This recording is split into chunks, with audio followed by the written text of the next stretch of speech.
जल्दी करो। सॉरी निलोफर, सुबह से कुछ भी नहीं खाया था। वैसे हम जा कहाँ रहे हैं? अभिनंदन बैंक्वेट।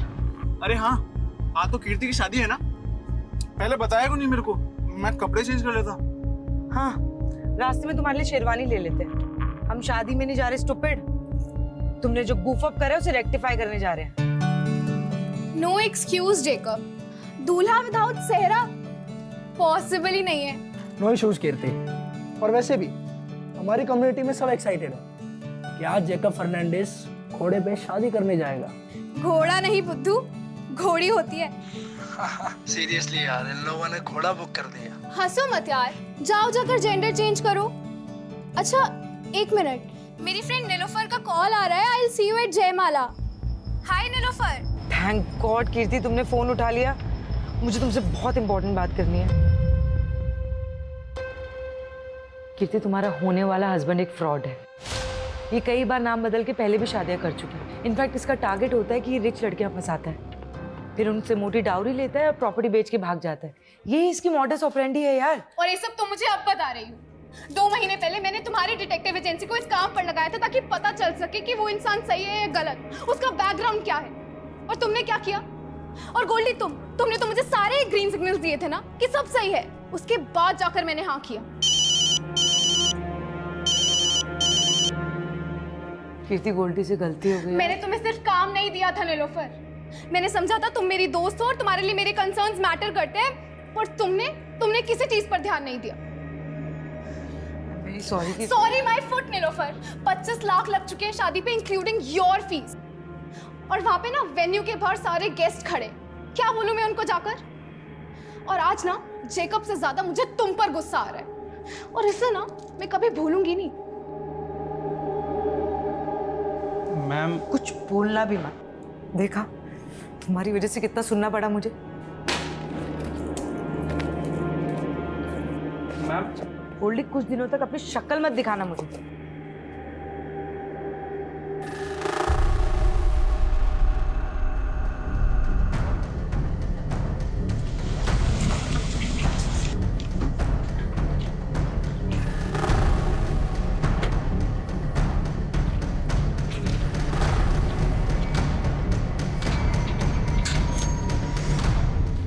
हाँ नीलोफर, एक जासूस जालसाजी का शिकार हो गई। मैं तुम्हें स्टॉक कर रहा था और तुम्हारी जैसी जासूस भी मात खा गई। तुम इतने भी स्मार्ट नहीं हो बलराम। आई न्यू इट कि तुम मुझे स्टॉक कर रहे थे। वो क्या है ना, मैं तुम्हारे मुंह नहीं लगना चाहती। अरे मैं तो लगना चाहता हूँ ना। मेरे होठ तो आज भी तुम्हारे प्यार का अमृत चखने के लिए बेकरार हैं। ये वाहियात बातें ना कहीं और जाके करो। निकलो यहाँ से। ठीक है, मैं जानता हूँ मैं बहुत बदनाम हूँ, लेकिन मैं तुम्हारे नाम, तुम्हारी शोहरत पे मरता हूँ मैं। इसीलिए मैं नहीं चाहता कि दुनिया वाले हमारी मोहब्बत को एक बर्बाद अफसाना समझ लें।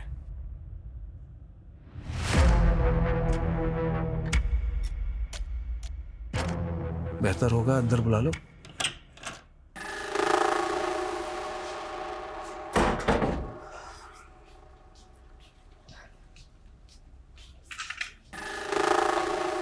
बोलो, क्यों फिर से तंग करने आ गए? तंग तो तुम्हारा दिल है। हाँ, प्यार करने में भी कंजूसी। बिना छुए बात नहीं कर सकते बलराम।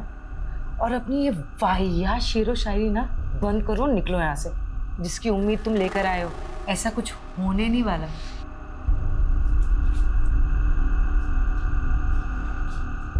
मैं तो नाउम्मीद होकर ही आया हूं।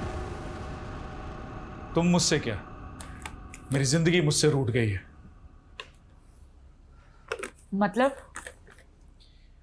नीलोफर, मुझे कैंसर हो गया है।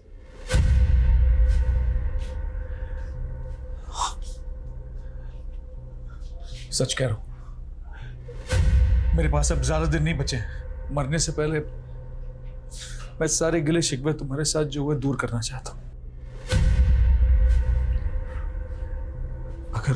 अगर तुम कहो तो बाकी बची जिंदगी तुम्हारे साथ रहने के बहाने मत ढूंढा करो यार। भरोसे के लायक नहीं हो तुम। और अब मुझे तुमसे कोई मतलब नहीं। तुम्हारा मुझसे कोई मतलब नहीं है?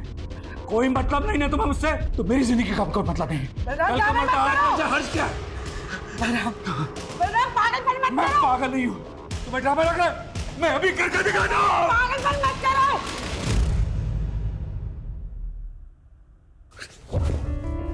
I know you love me.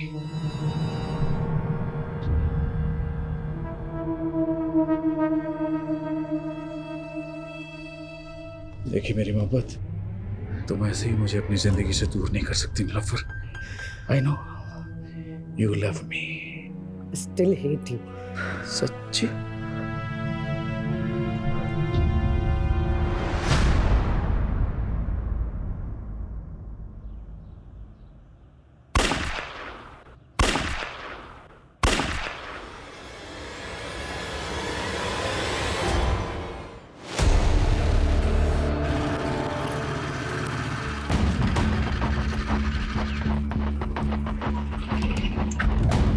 Sir पड़ोसी ने 3 गन शॉट्स की आवाज सुनी है, इसके अलावा किसी को कुछ नहीं पता सर। सर घर अंदर से बंद है, कुछ समझ में नहीं आ रहा है। सर मुझे लगता है ये क्लियर हॉस्टेज सिचुएशन है। चल, घर किसका? Sir Nilofar Malik, private detective है। अभी अंदर कितने लोग हैं? सर वो तो पता नहीं, पड़ोसी ने कहा कि मियाँ बीबी अंदर गए।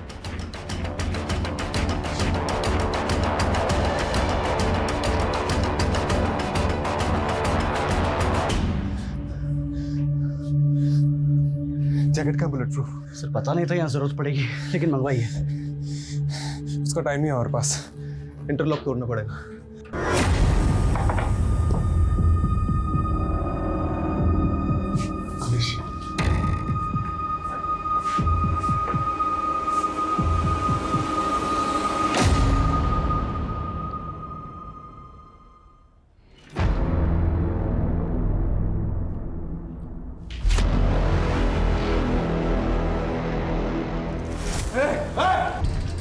सुनिए, इसका कोई दोस्त, रिश्तेदार या पड़ोस में कोई है जिसको ये मानता है? नहीं पता सर। अरे कोई तो होगा।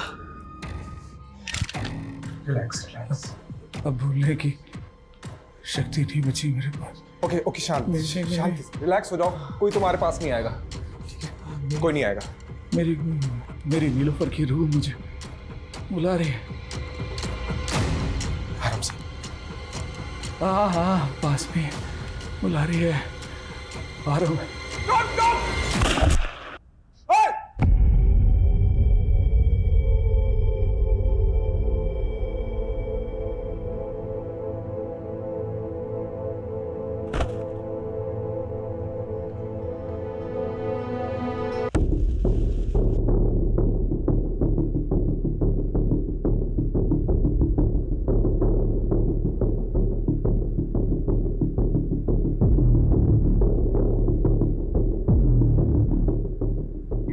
फॉरेंसिक को बुलाओ और उनको बोलो प्रीलिमिनरी रिपोर्ट जल्दी मुझे, और ये डेड बॉडीज को पोस्टमार्टम के लिए भेजो। जी सर।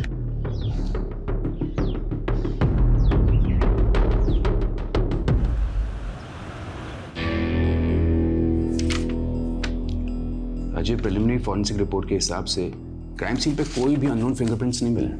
गन के ट्रिगर पे भी जो फिंगरप्रिंट है वो बलराम के है। इसका मतलब साफ है कि बलराम ने नीलोफर को शूट किया and then he shot himself. क्या सोच रहा है?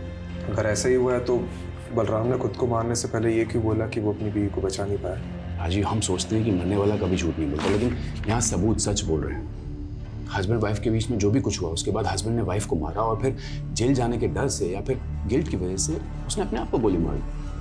आई फील ये ओपन एंड शट केस है राजीव। लेकिन मर्डर वेपन एक पिस्टल है, वो कहाँ से आया, उसके सोर्स की प्रोफाइलिंग तो करनी पड़ेगी ना। राजीव, मारने वाला पिस्टल कहीं से भी अरेंज कर सकता है, और इस पॉइंट को अंडर कंसिडरेशन रखकर भी हम केस को क्लोज कर सकते हैं ना। देख, इस पे इतनी एनर्जी वेस्ट मत कर। एक काम कर, पोस्टमार्टम के बाद उन दोनों के रिलेटिव्स को ढूंढो, उनकी बॉडीज हैंड ओवर कर दो, and that will be all.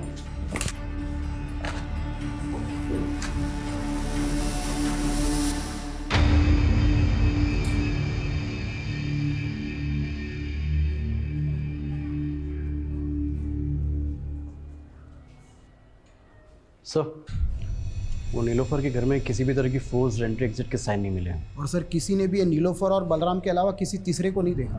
ये बलराम और नीलोफर के रिश्तेदारों को पता चला? नहीं सर, लेकिन इतना पता चला है कि ये जो नीलोफर है ना, ये NRI थी और इंडिया में तो इसके कोई भी रिलेटिव नहीं। और सर हाँ, यहाँ पर इसके डिटेक्टिव एजेंसी है और इसका एक असिस्टेंट है गोल्डी। और बलराम?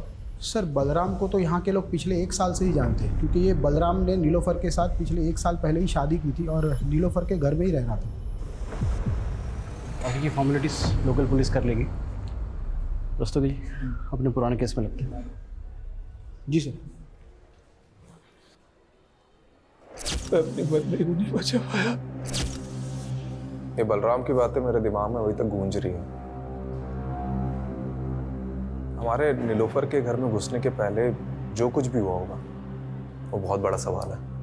हमें नीलोफर और बलराम के बारे में पता करना चाहिए। हो सकता है कुछ जवाब मिल जाए। क्या नाम बताया था असिस्टेंट का? गोल्डी। नीलोफर के साथ कब से काम कर रहा था? सर तकरीबन 5 साल से। हमने सुना नीलोफर NRI थी। हाँ सर, अमेरिका से। एक्चुअली उन्होंने वहाँ पे एक डिटेक्टिव के साथ काम किया था। अपने पेरेंट्स की डेथ के बाद वो इंडिया आ गई थी और उन्होंने अपनी एजेंसी यहीं खोल ली थी। और ये बलराम, इसके बारे में क्या क्या जानते हैं? सर बलराम सर मस्त किस्म के इंसान थे और वो अपने आप को आज़ाद मुसाफिर कहते थे। तो मुसाफिरों के ठिकाने भी तो होते हैं। कहाँ का रहने वाला था ये? सर हरियाणा में किसी जगह के थे। और काम क्या करता था?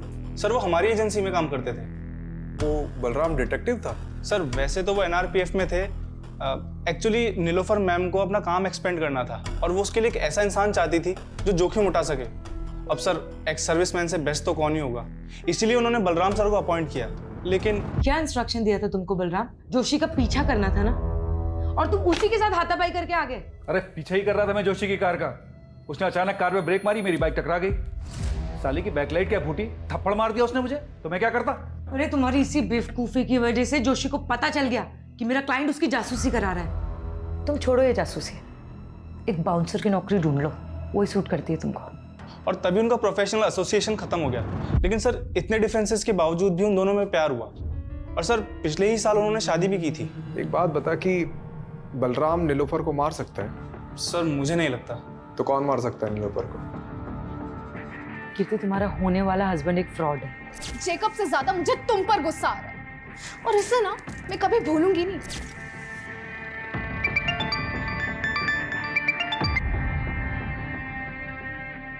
हेलो। याद तो मुझे ही कर रही होगी ना डार्लिंग।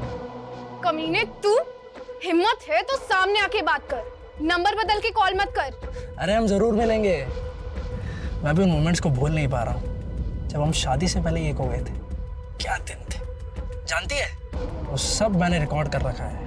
मैं सोच भी नहीं सकती तू इतना गिरा हुआ निकल सकता है। तू मेरे सामने होता ना तो I would have killed you. ओहो, मेरी बेबी को गुस्सा आ रहा है, बहुत गुस्सा आ रहा है। हाँ? मुझे भी आया था उस डिटेक्टिव पे जब वो कबाब में हड्डी बन गई थी, पर अब मेरा गुस्सा शांत हो गया। May your friend Nilofer rest in peace.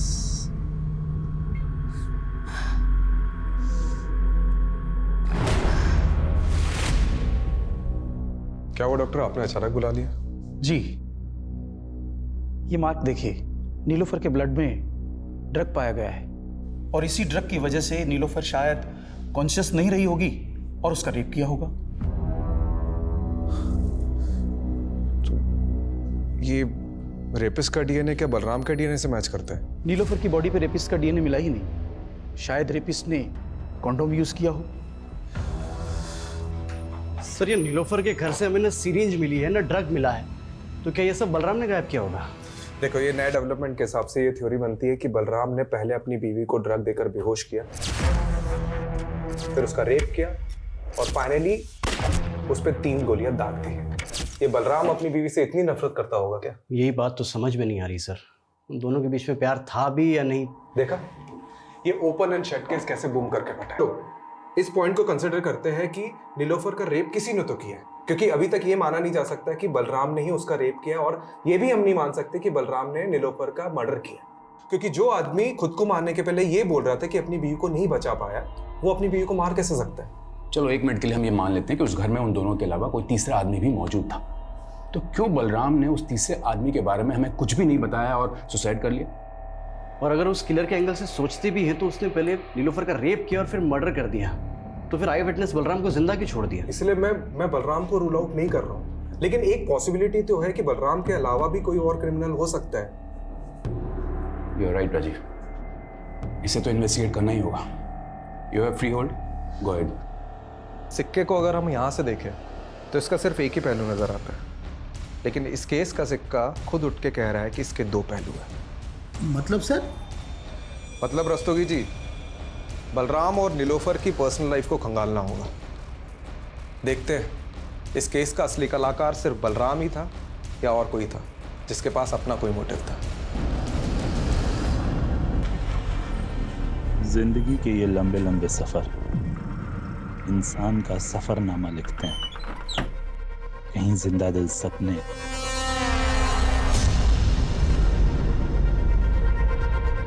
तो कहीं मौत के अफसाने मिलते हैं।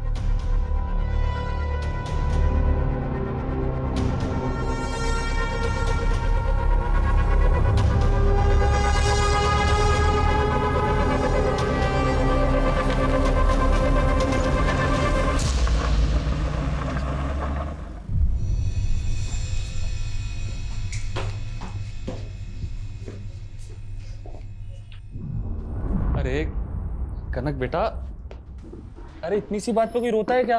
हाँ, रोते नहीं है बेटा। ये देखो मैं तुम्हारे लिए क्या लेके आया। देखो ये गोलू मोलू सा गुड्डा, अब हम दोनों इससे खेलेंगे। ये पसंद नहीं आया? ठीक है, तो मैं तुम्हें दूसरे खिलौने दिला दूं। कनक क्या हुआ बेटा? अरे सरगुन दीदी, आप इंटरव्यू के लिए चली गई, ये बेचारी डर गई। पर जॉब भी तो जरूरी है ना हरीश। अरे कहाँ, अब ये जॉब वॉब के चक्कर में पड़ी हुई है दीदी। एक काम करता हूँ, आपका जो घर है बहुत प्राइम लोकेशन पे, इसको गिरवा के 4 माले बनवा देता हूँ और आराम से बैठ के किराया खाना और मेरी लागत चुका दे रहना। पर हरीश इसमें तो लाखों रुपए लगेंगे, इतना पैसा मैं कहाँ से चुकाऊंगी? उसकी टेंशन आप मत लो। आप एक काम करना, इसमें से एक माला मुझे दे देना, बीच वाला माला मैं रख लूँगा, और आप ये जॉब वॉब का चक्कर छोड़ दो दीदी। सर, नीलोफर की कार पे फास्टैग लगा हुआ था। मैंने उसकी ट्रांजैक्शन डिटेल्स निकलवाई तो एक इंटरेस्टिंग बात सामने आई है। मर्डर वाले दिन नीलोफर ने सुबह 7 बजे ग्रेटर नोएडा टोल नाका क्रॉस किया था। सर उस दिन यूपी से दिल्ली आई थी। यूपी में कहाँ गई थी वो?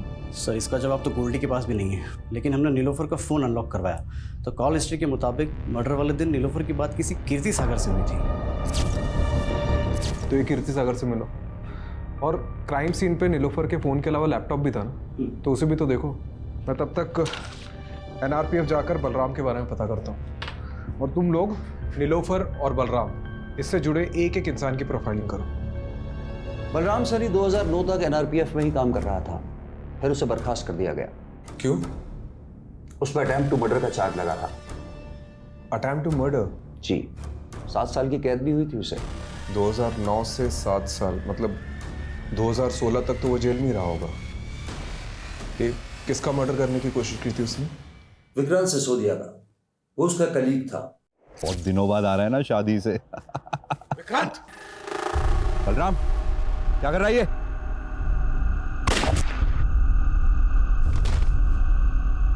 सात साल बाद बलराम सैनी तो कैद से रिहा हो गया, लेकिन उस घटना के बाद विक्रांत आज तक कोमा में है। ऐसा क्या हुआ था कि बलराम अपने ही दोस्त का दुश्मन बन गया?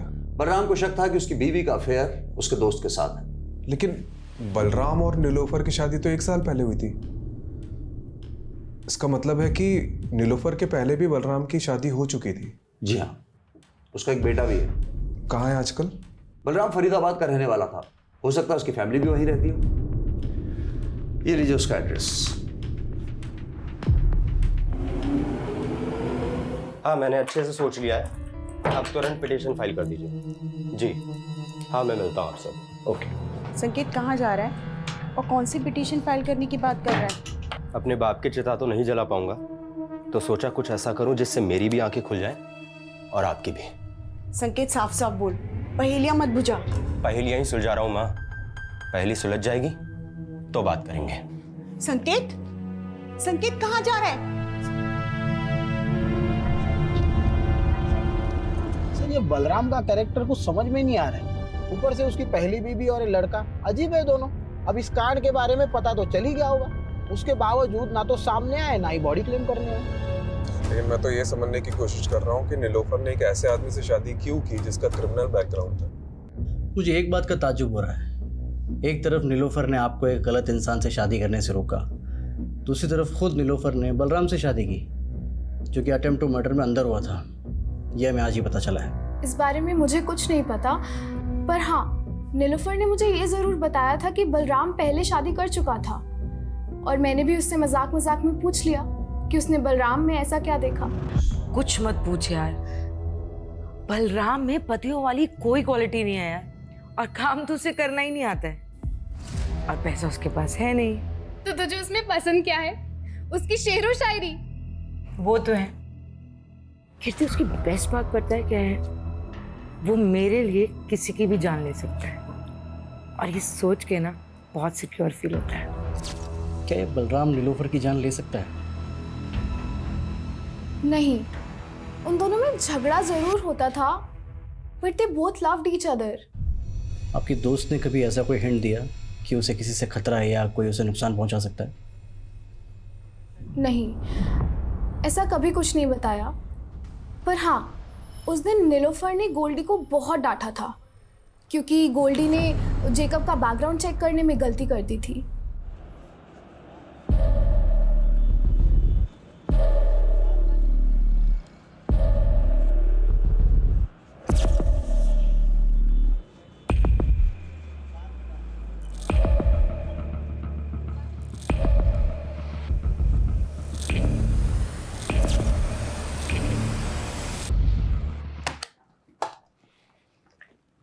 देखो संकेत, मैंने तुम्हारी ये पिटीशन तो फाइल कर दी है कि तुम्हें बलराम सैनी के साथ अपना डीएनए मैच कराने का मौका दिया जाए, पर तुम ये सब करना क्यों चाहते हो? क्योंकि उन्हें लगता था कि मेरी माँ ने उन्हें धोखा ही नहीं दिया, बल्कि मैं भी उनका बेटा नहीं। पर तुम ये सब करके अपने लिए गड्ढा खोद रहे हो। मेरा मतलब है जानबूझकर पुलिस की नज़र में सस्पेक्ट बन रहे हो। ये तो कभी प्रूफ नहीं होगा कि मैंने कोई क्राइम किया था, लेकिन डीएनए टेस्ट कराने का मेरे पास ही आखिरी मौका है। मैं चाहता हूं दुनिया को पता चले मेरा बाप सही था या मेरी माँ। हमें समझ नहीं आ रहा है कि जो नीलोफर का रेप हुआ है, मर्डर हुआ है, वो बलराम ने ही किया है कि नहीं। इसलिए उसके बारे में हम आपसे कुछ जानने आए। देखिए, हमें पता चला है कि आपके लिए बलराम ने किसी की जान लेने की कोशिश की थी, और उसकी वजह ये थी कि आपका किसी के साथ। मेरा किसी के साथ कुछ नहीं था, उल्टा वो बलराम ही गुस्से वाला था। उसको जब भी गुस्सा आता वो मुझ पर हाथ उठाता था। इतना सब होने के बाद भी जब वो जेल से वापस आया, मैंने सब कुछ ठीक करने की कोशिश की, लेकिन वो मुझे कभी समझ ही नहीं पाया।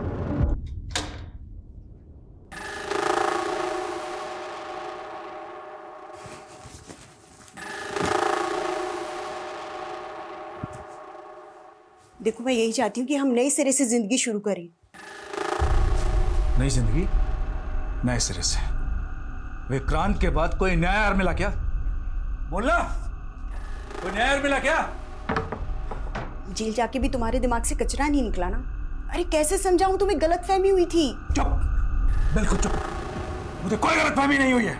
याद कर, सैकड़ों दुआएं मांग रहे थे हम लोग कि हम लोग को एक बच्चा हो जाए, लेकिन बच्चा पैदा नहीं हो रहा था। और अचानक एक दिन तुम बोली कि तुम प्रेग्नेंट हो गई, और जब तुमने कहा कि वो मेरा ही बच्चा है, मैं बेवकूफ मान गया।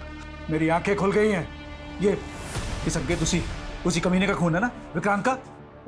उसकी वजह से मैं अपने बेटे के आगे शर्मिंदा हुई। जो गलतफहमी एक बार बाप बेटे ने पाल ली, वो दूर नहीं होती। आप नीलोफर से कभी मिली थी? सच बताना।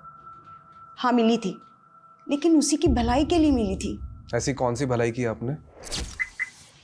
सुना था कामयाब औरतों के सपने भी कामयाब होते हैं। फिर तुमने एक नाकामयाब आदमी से रिश्ता कैसे जोड़ लिया? नाकाम तो आपका रिश्ता रहा है, बलराम को तो धोखा दिया था ना आपने। बड़ी जल्दी उसकी बातों में आ गई। ये भी भूल गई कि वो 7 साल जेल रह के आया है। डूबती कश्ती में पांव रखा है तुमने। डूबने से पहले उतर जाओ तो अच्छा है। मैंने तो उसकी सलामती ही चाहिए थी, लेकिन जब अपनी किस्मत नहीं बदल पाई तो उसकी क्या बदलती। आपको शक होगा कि कांड बलराम ने किया या नहीं, लेकिन मुझे पूरा यकीन है कि बलराम ने पहले नीलोफर को मारा, बाद में खुदकुशी की। आखिर उसके पाप का घड़ा भर ही गया था। कैसी लगी कनक? अच्छी है ना? चल तू जल्दी से जा और जाकर के पहन के दिखा। क्या बात है दीदी, कनक के लिए नई ड्रेस? लगता है दिल्ली में जो इंटरव्यू दिया था वो पास कर लिया है। वो तो बिल्कुल बेकार गया, लेकिन हाँ कोड़ियागंज में मुझे एक जॉब मिल रही है। सोच रही हूँ कनक के साथ जाके वहीं शिफ्ट हो जाऊँ। शिफ्ट कर रही हो? तो फिर इस घर का क्या करना है? आप बोलो तो बिकवा दूँ। तू मेरा घर बेचने पर क्यों तुला है? मतलब आप कौड़ियागंज चली जाएंगी और पीछे से इस घर पे किसी ने कब्जा कर लिया तो? कमलेश, ये बलराम का कैरेक्टर कुछ समझ में नहीं आ रहा है। मतलब उसे सस्पेक्ट मानो या विक्टिम, पता नहीं। अच्छा, ये तीसरे आदमी की थ्योरी से कुछ हाथ लगा? सर ये नीलोफर का लैपटॉप ऑन किया है मैंने। इसमें सर ये जैकब के कुछ फोटोज मिले हैं। सर ये तो पहुंचा हुआ अपराधी है, कई स्टेट्स में मोस्ट वांटेड है। इसके ऊपर तो सर धोखाधड़ी और अटेम्प्ट टू मर्डर जैसे चार्जेस हैं।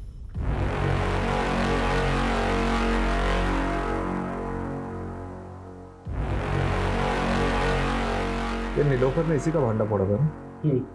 कहीं इसने तो कांड नहीं किया? ये फोटोज देख, ये कैसी फोटोज है?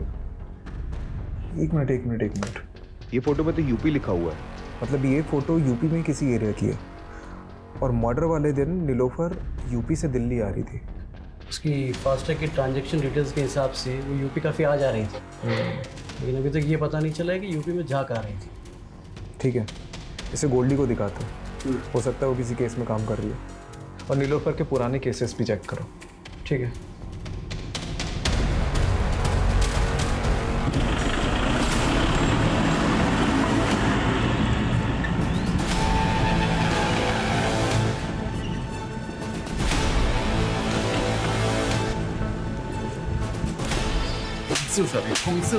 छोड़ो हमें, छोड़ो। अरे मिश्रा, पहले पापा को तो पकड़ने दीजिए आपका कॉलर। अरे तुम्हारे बाप की उम्र का है मिश्रा, क्या पकड़ो पकड़ो लगा रखा है। भुजंगर, ये तुम ठीक नहीं कर रहे हो। तुम्हें और तुम्हारे बेटे को हम किडनैपिंग के चार्ज में अंदर करवा देंगे। सिर्फ किडनैपिंग? अरे मर्डर भी हो सकता है तुम्हारा। और अगर बचना चाहता है ना तो ये बता, इस बार के रोड कॉन्ट्रैक्ट का टेंडर तुझे मिला कैसे? हमारे टेंडर में जो भाव हमने भरा उससे ठीक 1 रुपया कम तेरे टेंडर का भाव। हमारे टेंडर का भाव तुझे बताया किसने? इत्तेफाक से। इत्तेफाक है गोबर में। तू एक बात ध्यान से सुन ले, तो खुद अथॉरिटी में जाएगा और उन्हें कहेगा कि इस बार का टेंडर मुझे नहीं करना, फिर टेंडर अपने आप हमें मिल जाएगा। तुम हमें धमकी दे रहे हो? धमकी नहीं, पुचकार रहे। कोड़ियागंज की सबसे बड़ी मछली विजेंद्र अवस्थी।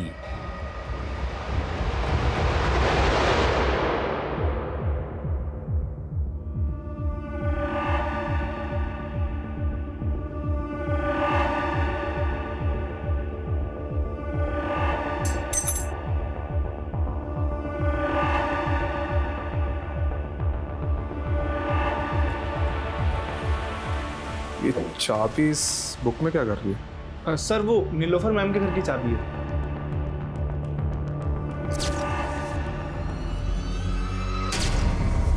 ये नीलोफर के मर्डर के दिन उसने तुझे बहुत डांटा था ना, क्योंकि जेकब का बैकग्राउंड चेक करने में तूने गलती कर दी थी। ये मैं कीर्ति ने बताया। अब नीलोफर के घर मर्डर के दिन कोई भी फोर्स एंट्री और एग्जिट के हमें निशान नहीं मिले, तो पॉसिबिलिटी है कि किलर ने ऐसी ही कोई चाबी यूज की होगी घर में घुसने की। और इससे भी ज्यादा स्ट्रॉन्ग पॉसिबिलिटी हो सकती है कि यही चाबी यूज की गई होगी घर में घुसने के लिए, जो तूने यूज की होगी। अरे सर, आप कुछ भी बोल रहे हो। और सर, इससे पहले आप इस चाबी को इन्वेस्टिगेट करें और ये पता लगाए कि मैंने ही चाबी बनवाई थी, तो मैं ये क्लियर कर देता हूँ। चाबी तूने बनवाई थी? गोल्डी, मेरे घर की चाबी खो गई है, किसी चाबी वाले को लेके पहुंचो ना जल्दी। और सर, इसीलिए नीलोफर मैम ने 2 चाबियां बनवाई थी और एक चाबी वहां इमरजेंसी के लिए रखी थी। और सर, रही बात कीर्ति के केस की, तो मैं नीलोफर मैम से इस बारे में माफी मांग चुका था। अब सर, इसके लिए मैं उनका मर्डर थोड़ी कर दूंगा। अच्छा, एक बात बता, हमें पता चला है कि नीलोफर का उत्तर प्रदेश आना जाना लगा रहता था, तो वहां किसी केस पे काम कर रही थी? सर एक मिनट,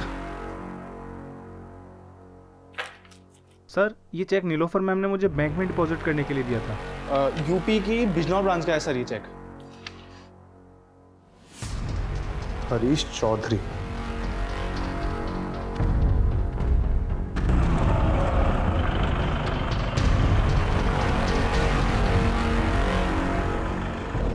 सर दरअसल मैंने ही वो चेक दिए थे एडवांस नीलोफर। किस चीज़ का एडवांस चेक?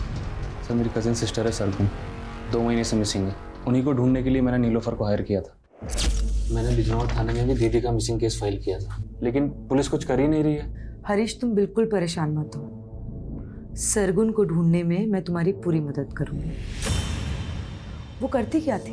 वो जॉब ढूंढ रही थी और इसी सिलसिले में वो दिल्ली के किसी मॉल में एक आदमी से मिली थी। वो कोई मामूली आदमी नहीं है हरीश, वो कोड़ियागंज के सबसे रईस आदमी का बेटा है। वो सोशल वर्कर भी है और साथ ही उसकी बहुत सारी कंपनीज भी है। उसी ने मुझे मिलने के लिए कोड़ियागंज बुलाया था। कोड़ियागंज? मैं भी आपके साथ चलूंगी। अरे बेटा पहले मैं तो जाकर नौकरी पक्की कराऊं, उसके बाद तुझे भी ले चलूंगी। लेकिन उस दिन के बाद से दीदी कभी लौटी नहीं सर। ये नीलोफर ने सरगुन के बारे में कोई अपडेट दी थी? सर वो बता रही थी कि कोड़ियागंज का कोई सबसे रईस आदमी है, विजेंद्र अवस्थी करके, और उसके बेटे का नाम अमरीश है। तो उन दोनों की फ़ोटो उसने मुझे दिखाई थी। फ़ोटो है अभी? हाँ सर, ये देखिए सर। सर वो बता रहे थे कि इन दोनों पर उसको शक है, और इससे पहले ही नीलोफर कुछ बता पाती, हमने सुना कि नीलोफर और उनके पति की मौत हो गई। कोड़ियागंज जाकर तुमने इनसे बात करी अपनी बहन के बारे में? मुझे जैसा छोटा आदमी इतने बड़े आदमी से कैसे बात कर सकता है? सोचा पुलिस को ही बता दूं, लेकिन उन्होंने कुछ नहीं किया। ठीक है।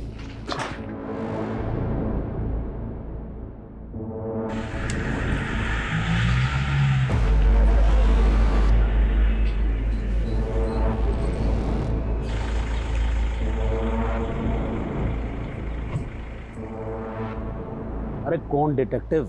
हम किसी डिटेक्टिव को नहीं जानते। डिटेक्टिव नीलोफर, 16 तारीख को दिल्ली में उसका रेप हुआ, उसके बाद उसका मर्डर हुआ, और वो सरगुन को ढूंढते ढूंढते यहाँ पे आई थी। हो सकता है आपसे भी मिली। अरे हमने आपको कहा ना कि हम किसी डिटेक्टिव को नहीं जानते। और सरगुन, आपका बेटा तो पक्का उसे जानता होगा, क्योंकि आपके बेटे ने ही जॉब का झांसा देकर उसे यहाँ बुलाया था। आपके पास कोई सबूत है कि हमारे बेटे ने उसे यहाँ बुलाया या कोई जॉब का झांसा दिया? पिछले 2 महीने से दुबई में है वो। आपको कोई कहानियां बता रहा है हमें बदनाम करने के लिए। देखिए अवस्थी जी, बस रहने दीजिए, जा सकते हैं आप लोग यहाँ से। ये पता करो कि अवस्थी का बेटा सच में दुबई गया था कि नहीं। ठीक है यार, ये केस तो पहले ही बनता जा रहा है। अभी तक हमने बलराम को क्लीन चिट नहीं दी है, और अब तीसरे आदमी के थ्योरी के हिसाब से और सस्पेक्ट सामने उभर कर आ रहे हैं। जैकब, रंजना और ये विजेंद्र अवस्थी, बाप बेटे। पता नहीं और कितने सस्पेक्ट सामने उभर कर आएंगे।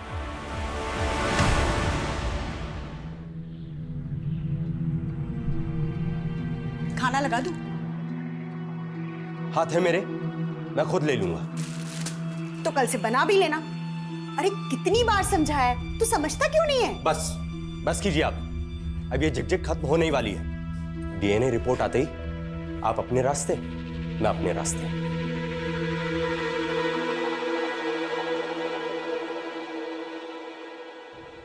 ये विजेंद्र अवस्थी बिजनौर के एसपी का दोस्त है, जहाँ सरगुन का मिसिंग केस फाइल हुआ था, और उसका बेटा अमरीश अवस्थी।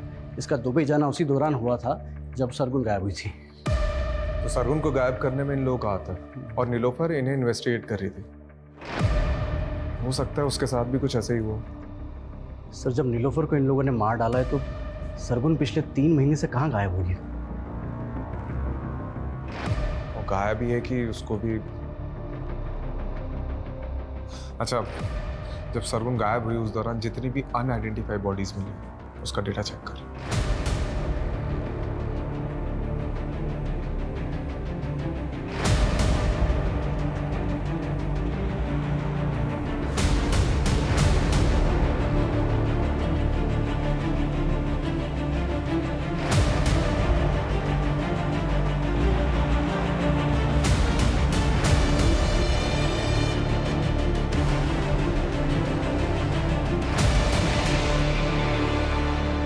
सर 3 महीने पहले हापुड़ में एक औरत की डेड बॉडी मिली थी, जिसकी डिटेल बिल्कुल सरगुन से मिलती है।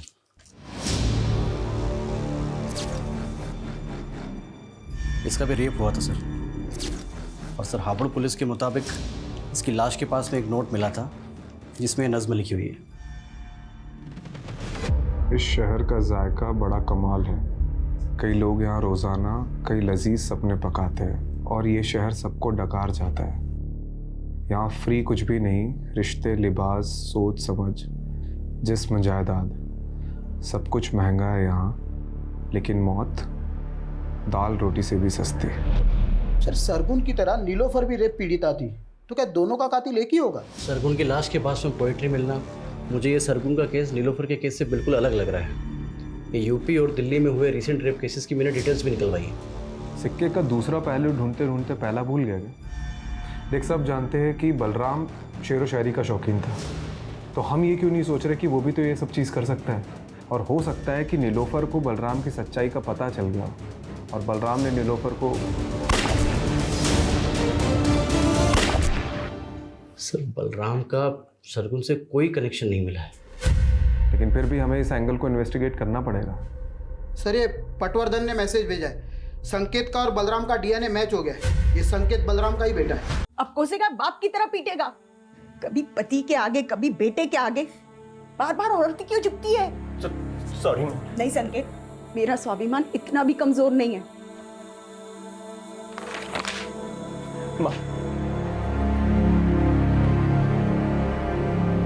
सर मैं रेप केसेस के बारे में पता कर रहा था तो पोएट्री से जुड़ा एक और केस सामने आया है। 2 दिन पहले दादरी हाईवे पर एक लड़की की लाश मिली है, सेम मॉडस ऑपरेंडी। लड़की के साथ रेप हुआ और साथ में पोएट्री नोट। जिंदगी के ये लंबे लंबे सफ़र कहीं यूं ही ना गुजर जाए, आओ मिलकर एक नया समा बनाए।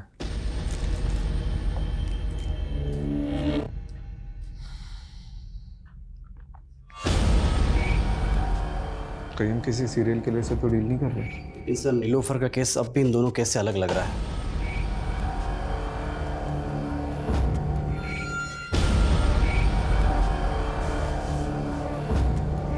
इस सरगुन की लाश हमें हापुड़ में मिली और इस लड़की की लाश हमें दादरी में मिली है। दादरी और हापुड़ इन दोनों का डिस्टेंस लगभग 50 किलोमीटर है और नीलोफर अक्सर ग्रेटर नोएडा से होकर गुजरती थी और यही रास्ता हापुड़ से होते हुए कौड़ियागंज तक जाता है। और जितने क्राइम्स हुए हैं वो इसी एरिया में हुए, तो हो सकता है कि क्रिमिनल इसी एरिया का हो और नीलोफर का इन्वेस्टिगेशन एरिया भी यही हो।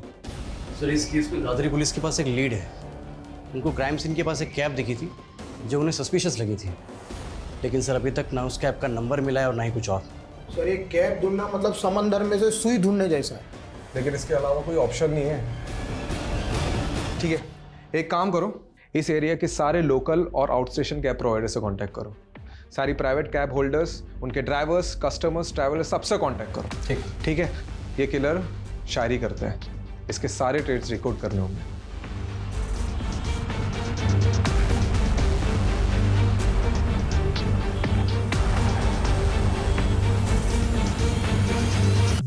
सर 300 से ज़्यादा travel agents, cab service providers और सोलो कैब ड्राइवर से पूछताछ करी। कुल मिला के 700 लोगों से हमने पूछताछ करी सर, और टोटल 27 लोगों को हमने जीरो डाउन किया है जो मर्डर के वक्त दादरी वाले क्राइम सीन एरिया के आसपास थे। इन सबको बुलाओ।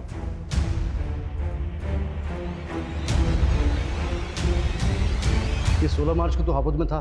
हाँ सर। ये लड़की तेरी कैब में थी? सर मेरी कैब में बहुत सारी सवारियां बैठती हैं, अब हर किसी का चेहरा याद थोड़े ना रहेगा। 11 जून को दादरी में कहाँ पर था तू? सर दादरी में मैं हमेशा ही खिलौना फैक्ट्री में जाता हूँ। क्यों? रोज तुम्हारे कैब में वही सवारी बनती है क्या? सवारी? सर कैब मेरी नहीं है, मैं कैब हायर करता हूँ। अच्छा, तो कोई ऐसे कैब ड्राइवर को जानते हो जो शेर व शायरी करता है? सर ऐसा तो कोई मेरे दिमाग में नहीं आ रहा अभी। ठीक है, तुम जा सकते हो। सर 1 मिनट सर, एक कैब वाला मुझे ज़रूर याद आ रहा है, क्योंकि सर उसके म्यूज़िक सिस्टम में गज़लें चल रही थी। गज़लें? वो बंदा मुझे इसलिए याद है क्योंकि वो इंग्लिश में बोलने की कोशिश कर रहा था और सर वो अपने आप को MBA करा हुआ बता रहा था। देखो इनमें से कोई है क्या? इनमें से है कोई वो कैब ड्राइवर? सर ये था वो, यही सुधा सर। हाँ चमन लाल। सर इससे तो मैं अभी 2 घंटे पहले ही मिला।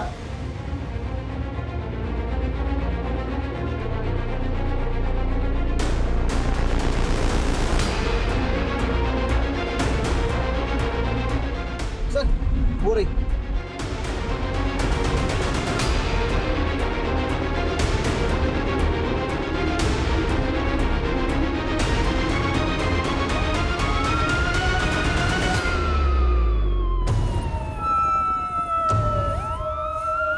हेलो, यहाँ हापुड़ रोड पे बैकअप भेजो फटाफट।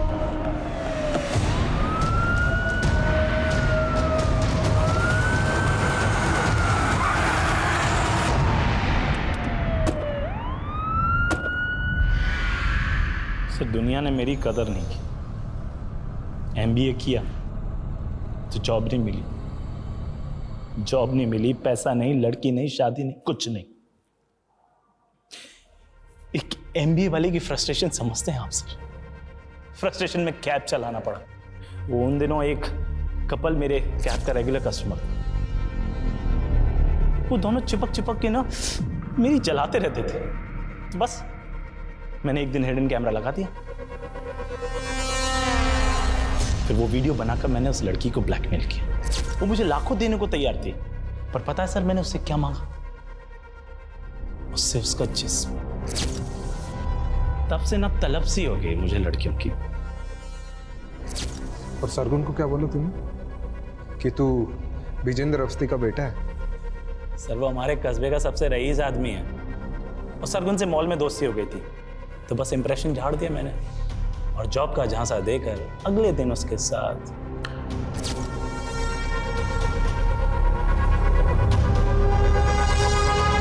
फिर सारा मालूम पड़ा कि वो नीलोफर सरगुन का पता करते करते कौड़ियागंज पहुंच गई है। एक्सक्यूज मी जी, आप विजेंद्र अवस्थी का घर जानते हैं? जी पास ही में, आइए आपको ले चलता। चलिए।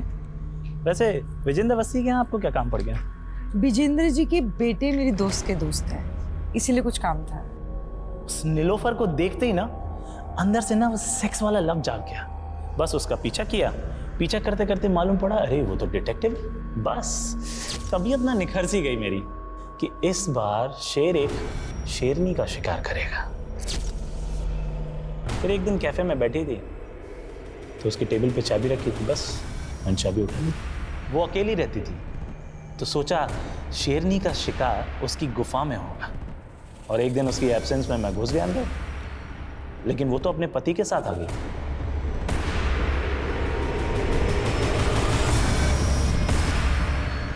ए, चल छोड़।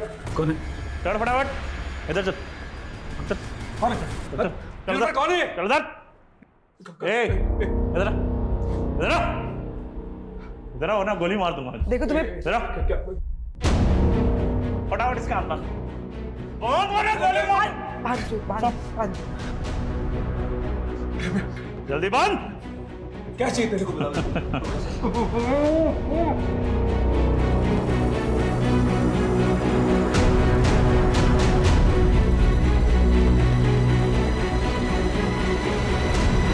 ऊपर से बोल रहा था उसको कैंसर था, मरने ही वाला था सर। तरस आ गया तो छोड़ दिया मैंने।